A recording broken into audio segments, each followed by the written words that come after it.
Alright guys, BLM here, back with a new video. In this video, with the upcoming release of A Plague Tale Requiem, the sequel to one of my favorite games from 2019, I'm going to be talking about my thoughts on that original game, A Plague Tale Innocence, which in many ways feels like the antithesis to many of the most popular AAA titles that have come out in recent years. I mean, it's a mostly linear, focused, narrative-based experience, not this open world, bloated mess of a game. Also, instead of being this combat and action heavy game, it is a stealth game where you spend most of your time essentially solving these survival-esque puzzles in order to progress, which feels like a massive change of pace from most of the games that are coming out nowadays, especially from games that have this level of production value. And along the way, this game tells a really strong narrative focusing around a brother-sister relationship that also sets up some really interesting lore that made me really intrigued with where the story was going the entire way through. Now, like my other retrospectives, I will be going through the narrative from beginning to end,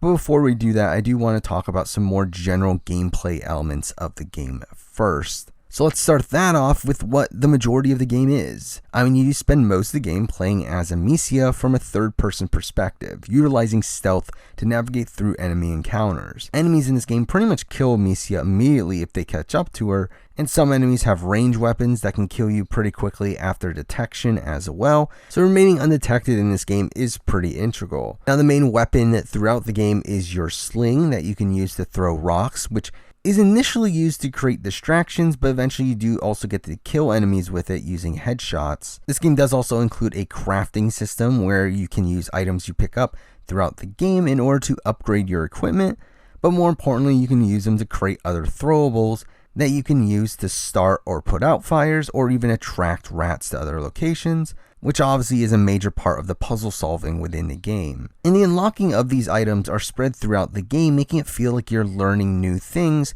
even during the endgame chapters of the game. And this allows the entire game to feel fresh and feel less repetitive, despite the base gameplay being relatively simple. Now, a minor complaint I do have with this game is how certain combat sections are set up, where, as I mentioned before, if an enemy catches up to you, they pretty much instantly kill you. And a lot of these sections are set up to where if you essentially miss one headshot, you're pretty much dead. As by the time you get the sling back out, line up your shot, they pretty much end up catching up to you. And that is an annoying element of this game, especially when certain sections have very dodgy checkpoints. Now, I've gotten this far into the video without talking about one of the most notable features from this game, and that is the rats, which at points surround the environment, and if Amicia ends up interacting with them, they will eat her alive, which is always an extremely disturbing image.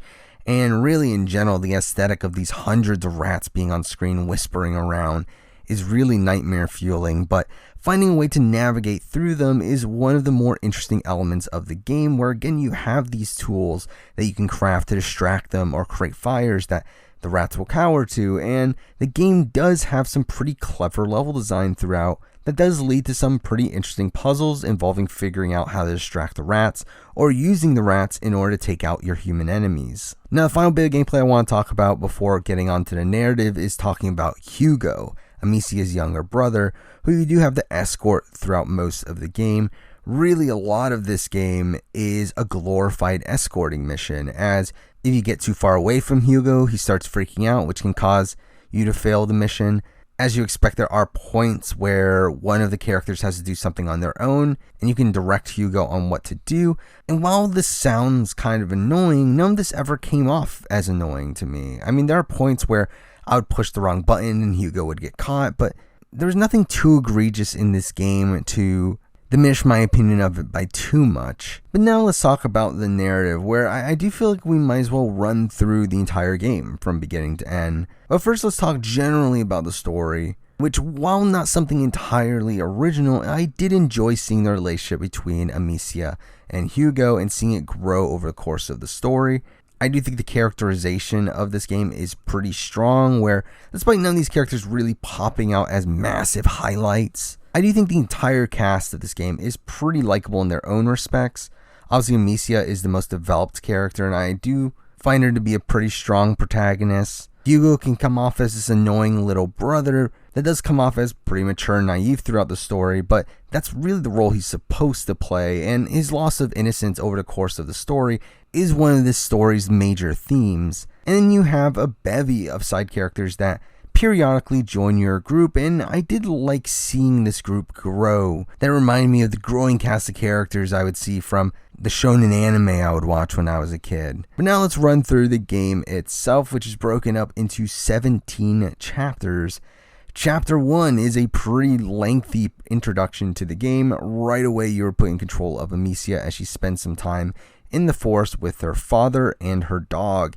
And considering how dark of a tone that this game's main menu gives you, you can clearly tell that nothing good is going to come from this. We do get to see this relationship between Amicia and her father, as well as get this tutorial on how to use the sling, until we find out that her dog is missing, and we catch up to it, only to see it getting eaten alive by what we would later find out would be rats. Really setting up the tone of the story. We then get some downtime getting acclimated to normal life at the Darun estate until the French Inquisition troops invade it in search of Hugo, during which we see Amicia's father being killed and have to escape with Hugo and Amicia's mother Beatrice, to which we get a lengthy stealth tutorial section of us escaping the estate.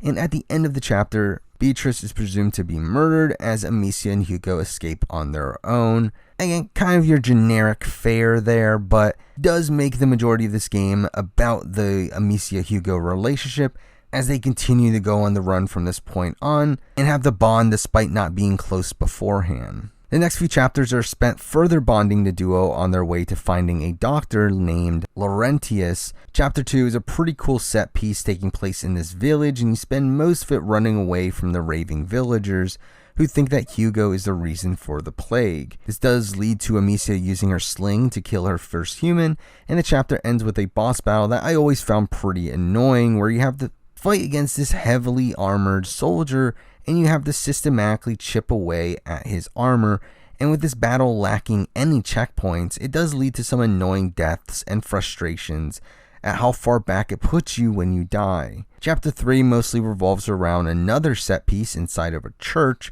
where the human enemies disappear, and it focuses around rat puzzle sections for the first time, and also acts as a tutorial to learning how the rats operate within the game. Chapter 4 is another lengthy section filled with a bevy of human enemies, but once you get through them, you do eventually arrive at Laurentius's farm, only to find him sick, and the farm eventually gets overrun by rats. But this is where we do meet the first of our allies moving forward in Laurentius's apprentice, Lucas, who joins us in the escape, and Lucas is probably the most important of the allies we meet throughout the game, definitely getting the most screen time throughout, but also being probably the most important within the story later on.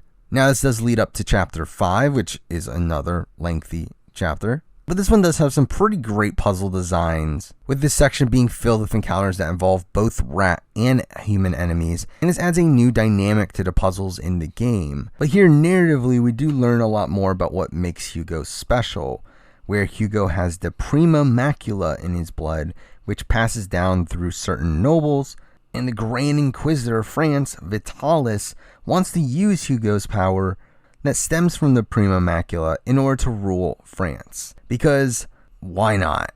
Again, nothing entirely new here. Again, it is very much this kind of like Chosen One-esque story, but I do think it's still told to us in a pretty satisfying way. But either way, the chapter does eventually end with the group getting captured by English troops, leading us to chapter 6, which involves escaping from the English, being joined by a new pair that ends up joining our group in Melly and Arthur. Now, Arthur's probably the character in the group that I care the least about. He's really just there to progress Melly's character, and Melly is a lot more likable and really just in the game for longer, but even then, I do wish she was utilized a bit more, as beyond this point in the story, she doesn't really have that much to do. Gameplay wise, this section is fine, though it is funny that you can technically just run from like the halfway point of this section to the gate at the end, as if you get to that gate, you still get the cutscene that allows you to progress no matter how many guards were chasing you beforehand.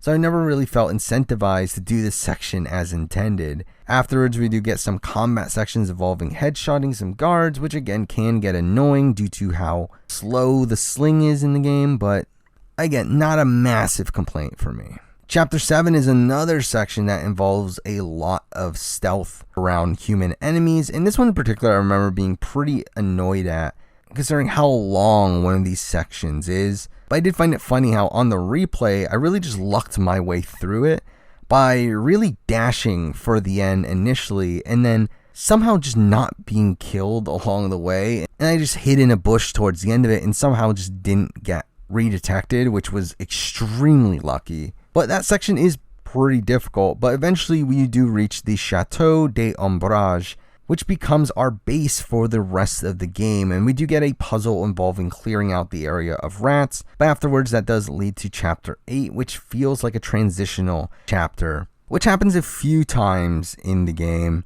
where it mostly just sets up the next major objective, while gameplay-wise you're just walking around the chateau. Again, not much of actual consequence really happens there. But it does set up chapters 9 and 10, which involve Amicia having to sneak her way through a city near the Inquisition's headquarters to reach a university that contains a book that Lucas needs to create the elixir to cure Hugo. And this leads to some pretty difficult sections involving both human and rat enemies that can get annoying at points. I mean, figuring out how to complete the sections is a lot of the fun of the game, but there can be some points where you just don't really know what you're supposed to be doing. But we eventually do recover the book, and along the way we meet another person that joins our group in Roderick, who has the ability to perform stealth takedowns that adds an interesting dynamic to the sections involving him, as you typically need to take down multiple enemies at the same time.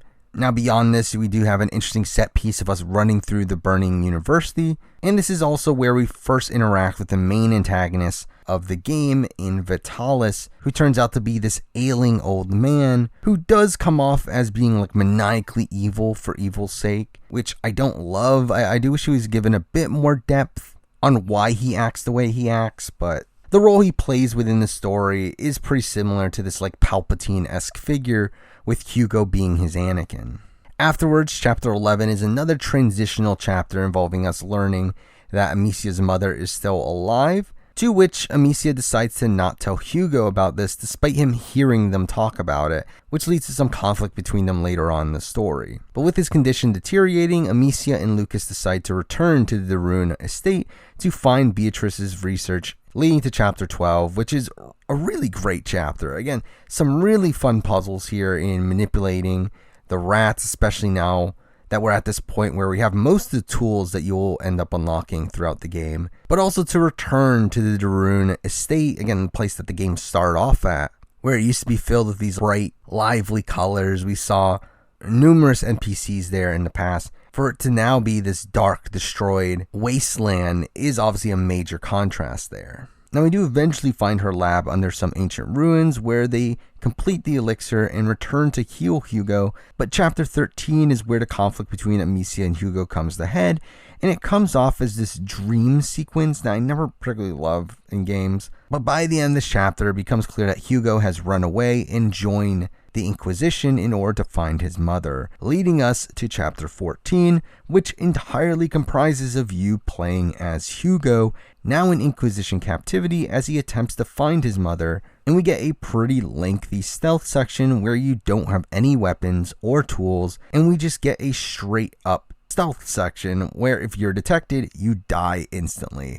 And that can get annoying, but I do feel like the level design accommodated for that, and does lead to this being a pretty interesting section of the game. After rescuing Beatrice, Hugo does unlock his ability to control rats, which is a pretty cool twist to the gameplay, where up to this point, obviously the rats have been your biggest obstacles within the game, but now we end up utilizing them and directly controlling them in order to get through a few puzzles.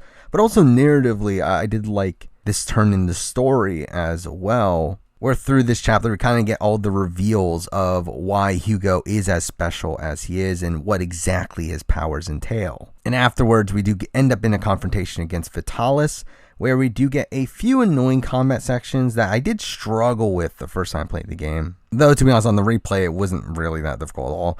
But here you do control rats in order to attack guards that are running towards you, and I did initially find that kind of annoying, but the chapter ends with Vitalis recapturing Hugo with plans to use his powers in order to take over France, because why not? Well, with that, we jump to chapter 15, which does start off with a bit of downtime, but eventually the chateau is attacked by Hugo and his rats, during which we do get the reconciliation between Amicia and Hugo, as you would obviously expect. And we do get a pretty difficult boss battle here against Nicholas, the knight that led the attack against the Darun estate. He does end up killing Arthur here, which, I mean, who really cares? But the boss itself, again, was pretty brutal the first time I played it. I mean, it does involve a lot of micromanaging, with you having to constantly switch between tools, having to constantly put out fires while avoiding Nicholas's attacks, as obviously he one-hit kills you if he catches up to you. But also you have to control the rats in order for them to attack Nicholas when he's vulnerable, and all these things take a lot of timing that, again, does get annoying to play. But overall, I do have a lot of respect for how this boss battle is designed, and I feel like it fit the game thematically as well, obviously with Nicholas being a major antagonist figure for Amicia and Hugo being the one to essentially destroy their home. Well, the chapter ends with the chateau no longer being safe, leading us to chapter 16, which is essentially the final real chapter in the game. We return to the Inquisition's headquarters, where we get the final batch of survival-based puzzles, but now with the ability to control the rats, which again shakes things up here even in this final chapter. There are also a few combat sections that again can come off as annoying, as I really don't get how someone can actually complete these sections on their first try. As for me, to get through a lot of these combat sections, I had to memorize the enemy patterns in order to get through it. The first time I played the game, I really hated this section where you had to hide behind a moving carriage as enemies approached you, and you had to headshot them along the way, which again, if you miss one shot, you're essentially screwed. So I remember having a lot of difficulty with that the first time, though again, this time, not as difficult. This is where Roderick ends up sacrificing himself, which I guess is sad. I mean, he is the latest addition to the group, and through that doesn't really get that much time to develop, but for the short time that he is there, he did come off as pretty likable. But then we get to the final stealth section in the game, right in front of the cathedral, that I didn't remember having a lot of difficulty with the first time I played it. Though on the replay here, I did really struggle with it, where I came into it really low on supplies. I essentially needed to get every hit on the first try and shoot pretty quickly as well. So that did get pretty tedious, but afterwards we do get to the cathedral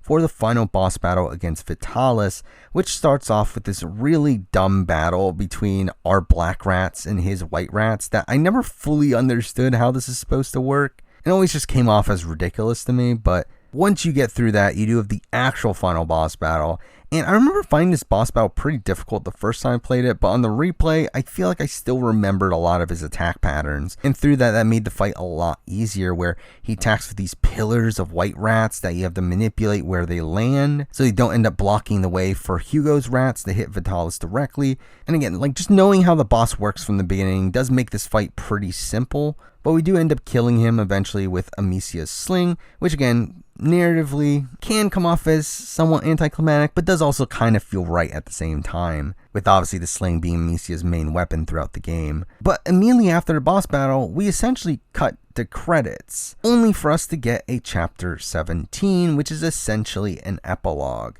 which takes place 3 days later, where we do see that life has returned to normal, and we just walk through town, play a little mini game. Essentially, it's a lot of downtime until we get the final cutscene playing, where we find out that people are still very wary of Hugo, which I assume is going to be a prominent storyline coming into the sequel.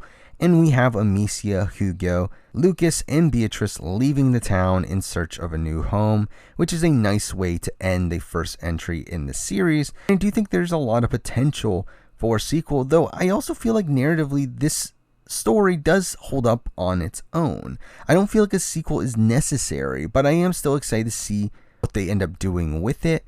I do think by expanding upon what the game did gameplay-wise and narratively, the sequel can truly be something special, despite this game already being something incredible in its own right. And that's the entire game, which is a game that I really liked the first time, but I do feel like on the replay, my opinion of it has only shot up even more. It really feels like a different game for the 8th generation of gaming, a generation dictated by massive open world RPGs. So to have this smaller scaled, focused, linear, narrative-based experience is a radical departure from what was coming from these other AAA developers. And also have this game being based around these stealth-based puzzles while setting up a narrative with really rich lore makes this a game that really stands out to me. And again, my replay reinforced, if not even bolstered, my initial praise of the game. It makes me even more excited to play the sequel when it eventually comes out. But those are my thoughts on A Plague Tale: Innocence. I'm sure I'll do a video on the sequel at some point. Don't know entirely when, but it is a game I'm definitely looking forward to. Stay tuned for that. Stay tuned for more game retrospectives, reviews, rankings moving forward.